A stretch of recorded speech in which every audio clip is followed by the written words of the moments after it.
के बदलाव करेंगे। आज बार में गया था, जिला बार में, सिविल बार में। मैं विधायक रहा, मंत्री रहा, इतनी उम्दा मीटिंग वकीलों की कभी नहीं हुई जो आज हुई। अगर कोई वकील हो और वहाँ का उसने नज़ारा देखा हो तो वो कह सकता है। ऐसे ऐसे वकील जो मशहूर हैं क्रिमिनल में और सिविल में, उन्होंने आज माइक पे आकर ये कहा कि आबिद रजा के काम करने का तरीके से हम इम्प्रेस हैं। आबिद रजा को हमने फला वक्त एक टेलीफोन किया था, 5 मिनट में काम करके उन्होंने वापस टेलीफोन किया। पहले सिविल बार गया, सुन लेना मेरी बात, उनके पूरे किए। उनके अध्यक्ष का ये कहना रहा कि ये चुनाव, मैंने ये कहा कि ये चुनाव हमारा बीजेपी से नहीं है, फातिमा रजा का चुनाव दीपमाला से है। तो उस पर सिविल बार के एक बड़े वकील बोले कि ये चुनाव फातिमा रजा और दीपमाला का नहीं है, ये चुनाव दीपमाला जी और बदायूं की जनता के बीच है। ये छोटी बात नहीं है। 17 साल में तुमने आबिद रजा को बहुत ऊंचाइयों तक पहुंचाया, किया। उसके मुकाबले पे दीपमाला जी कहीं टिक भी नहीं पाई। सरकार उनकी थी। आज वो चीजें जो हमने एक बीज बोया था हिंदू मुसलमान की मोहब्बत का, 17 साल लगे मुझे, मैंने उस पौधे को पानी दिया, खाद दिया, आज वो इतना बड़ा हो गया, हिंदू मुसलमान एकता का वो पेड़ कि आज फल देने की बारी है। ये छोटी बात नहीं है। तुम्हारे लिए कम से कम ये बहुत फख्र की बात है कि तुम्हारे आबिद रजा ने जितने तुम्हारे दिलों में जगह बनाई, इतनी हिंदू भाइयों के भी दिलों में जगह बनाई है, ईसाई के दिलों में भी जगह बनाई और सिख के दिलों में भी जगह बनाई। ये आसान काम नहीं था। कह के आ रहा हूं कि जामा मस्जिद की सड़क बनाई हमने तो बिरुआबाड़ी मंदिर की सड़क भी बनाई।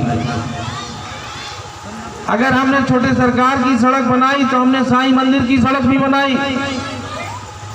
नहीं किया। हमने अगर कादरी गेट बनाया तो हमने उर्मिलेश द्वार भी बनाया। हमने छोटे बड़े सरकार का गेट बनाया तो हमने हरी चनेजा द्वार भी बनाया, श्यामलाल का गेट भी बनाया, बदायूं क्लब का गेट भी बनाया। हमने कभी भेदभाव नहीं किया। आज उसी का नतीजा है कि पूरे बदायूं शहर की जनता, जिस वक्त में लोग नफरत फैलाना चाहते हैं, इस चुनाव में तुम याद रखना, तुम चेयरमैन ही नहीं जीतोगे खाली, तुम इस शहर से नफरत को हराओगे, तुम इस शहर से मोहब्बत को जिताओगे। हिंदू मुसलमान की मोहब्बत जीतेगी। अगर फातिमा जीतेंगी तो एक सेकुलरिज्म जीतेगा, हिंदू मुसलमान जीतेगा, सिख जीतेगा, ईसाई जीतेगा, हर मजहब जीतेगा, हर बिरादरी जीतेगा। और पानी छोटी चीज नहीं है।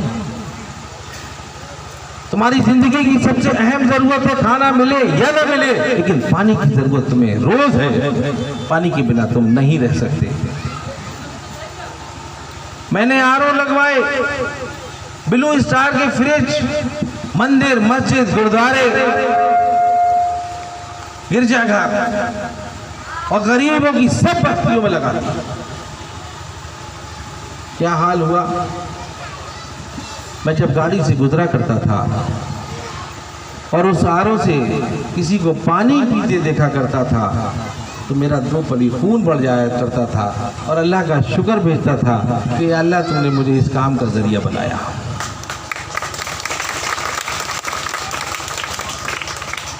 गरीब को ठंडा पानी दिया करता था। बर्फ की दुकानें बंद हो गई थी, बर्फ बिकना शहर में बंद हो गया था। लेकिन जब दीपमाला जी बनी तो क्या हुआ? गरीब का ठंडा पानी उन्होंने छीन लिया। मैंने कहा कि फोटो हटा दो, अपना लगा लो, मगर कम से कम गरीब को ठंडा पानी तो पीने दो। बहुत सारी गरीब बस्तियों में मुझे मालूम था कि हमारे गरीब साथी सुबह 4 बजे बड़ी बड़ी बोतलों में पानी ठंडा लेके अपने घर चले जाया करते थे। स्ट्रीट लाइट की बात करें,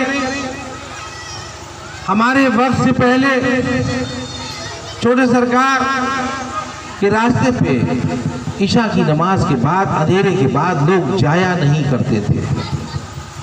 मुझे याद है आज भी, जब मैं पहला चुनाव लड़ रहा था और मैंने वायदा किया था कि मुझे अगर जिताओगे तो इस रास्ते से सुई उठवा दूंगा रात में।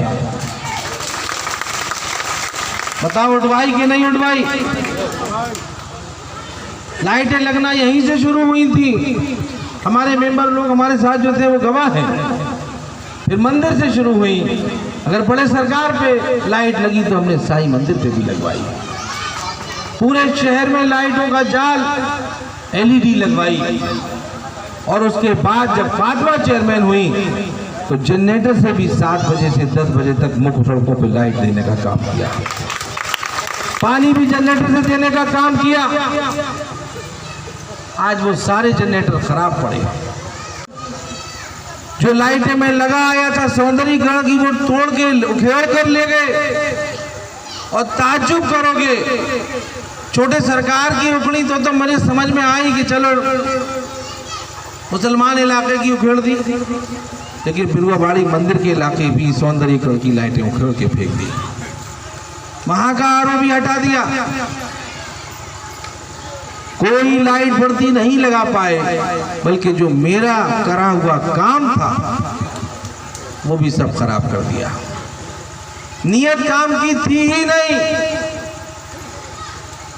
अब रही बात टैक्स की, बताओ कबूलपुरे के लोगों खड़े हैं, जाटव समाज के लोग भी खड़े हैं, नरेश कश्यप भी खड़े हैं, मुसलमान भी खड़े हैं। बताओ मेरे वक्त में टैक्स आया करता था? आया कभी? हाउस टैक्स की रसीदें आई? अब आई? अब आ रही है? फर्क पता चला?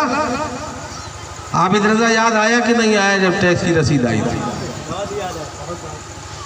जमा मत करना, गरीबों का सारा टैक्स माफ कर दूंगा।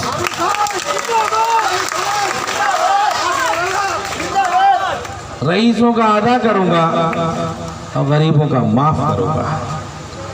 कोई पैसा नहीं चाहिए हमें तुमसे नगर पालिका के लिए।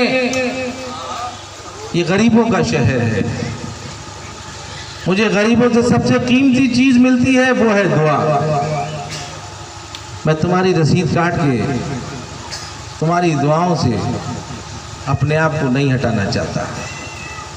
तुम्हारी दुआओं का नतीजा है कि जितना पैसा मांगा लखनऊ से, अल्लाह ने, भगवान ने उसका रास्ता निकाल दिया। ये सब बातें बताई जो आज हिंदू भाई हमारे साथ खड़े। तुलना में सफाई, लाइट, पानी के मुकाबले वो टिक नहीं पाई। कल तक ये समझता था कि ये गलतियां थी इसलिए नाराज हो, लेकिन परसों तुम्हारी जब वाल्मीकि बस्ती में गया, वाल्मीकि बस्ती के लोग एक तरफा होकर मेरे लिए चुनाव का प्रचार कर रहे हैं। जब उनके इलाके में गया तो वहां की महिलाओं ने कहा कि हमसे रात भर काम कराया और तनख्वाह नहीं दी। ट्यूबवेल ऑपरेटर 16 महीने उनसे काम कराया और तनख्वाह नहीं दी। एक साहिबान ऐसी मिली मुझे हिंदू समाज की, जिनके बेटे से 3.5 साल नौकरी कराई और तनख्वाह नहीं दी। गरीब के दिल को दुखाना छोटी बात नहीं होती है। चाहे वो हिंदू हो, चाहे मुसलमान हो, चाहे सिख हो, चाहे ईसाई हो, क्योंकि अल्लाह ने, भगवान ने तुम्हें इंसान बना के पैदा किया। और उसके बाद जिन वोटरों ने उन्हें वोट दिया, जाके देखो लावेला चौक पे खंडर बना दिया, सिर्फ इस बिना पे कि एक बहुत बड़ी मोटी रकम ले ली थी एनओसी देने के लिए। जिन्होंने मुझे वोट नहीं दिया, चंदा भी उन्हें दिया, वोट भी उन्हें दिया। जाके देखो चामुंडा चौक पर, कचहरी जाने से पहले जो चौराहा है वहां कोई मुसलमान नहीं रहता, गरीब हिंदू भाई रहते। सड़क चौड़ीकरण के नाम पे तोड़ दिया, आते आते मकान कर दिया।